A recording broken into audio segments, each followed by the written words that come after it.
Welcome to the Falcon News Podcast. Everything you need to know to ship like a pro.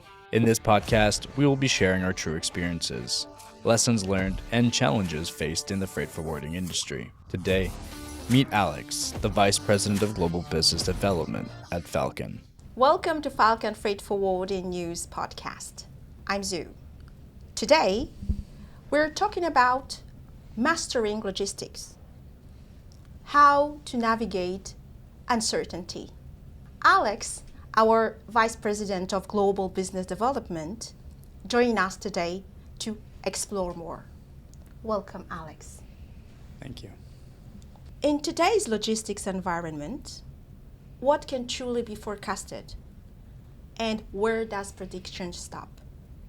Where predictions stop is when we start talking about things like war, trade restrictions, tariffs, and extreme weather events. These are obviously, circumstances that we have zero control over and that are thrust upon us that we must navigate. Mm-hmm. Yeah. So when you talk about volatility in the environment, these are the types of things that we have no control over and where predictions stop short of reality. What early signals do companies often miss when trying to understand uncertainties? So early warning signs that are mostly overlooked are the subtle shifts and the communication gaps that exist. One thing is for sure is that when you look at small, early, differences or shifts in habit, those are usually large warning signs, that are disguised as small signals. So I would say that, problems usually whisper, right, before they explode. So taking note of the small shifts in booking dynamics or the, gaps in communication or shifts in booking patterns. These are small signs that usually mean that have large meaning to them. So keep an eye out for the small signs and try to understand them before they explode. How can operational experience be turned to a strategic advantage? Operational experience can be turned into strategic foresight by spotting patterns in operations. Yeah. So I would say that instead of reacting, you build a playbook.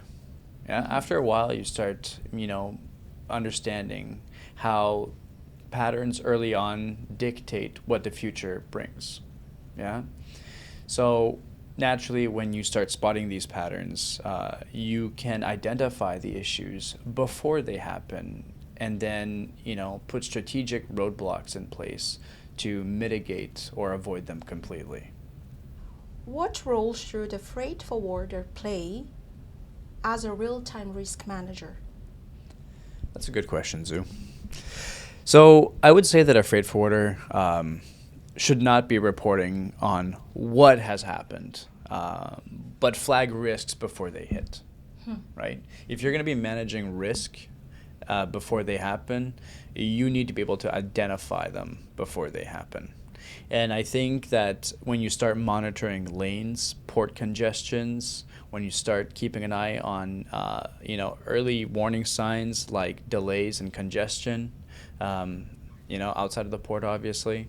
But when you keep an eye on these things, you're able to, explain impact early so that you can, offer a multitude of solutions to your client and not just offer, problems, because that's not going to help anybody. But ideally, a freight forwarder in today's role is one that can predict and overcome the complexities of today's environment and guide our clients to make strategic decisions based on facts. Thank you, Alex, for sharing your insight today. You're welcome. Interested in staying up to date in the industry? Consult our news page, linked in the description below. Thank you for listening, and we will see you next time. Thank you for listening. If you like this episode, please take the time to add your comments below and follow us. Go to falconfreight.ca to learn more.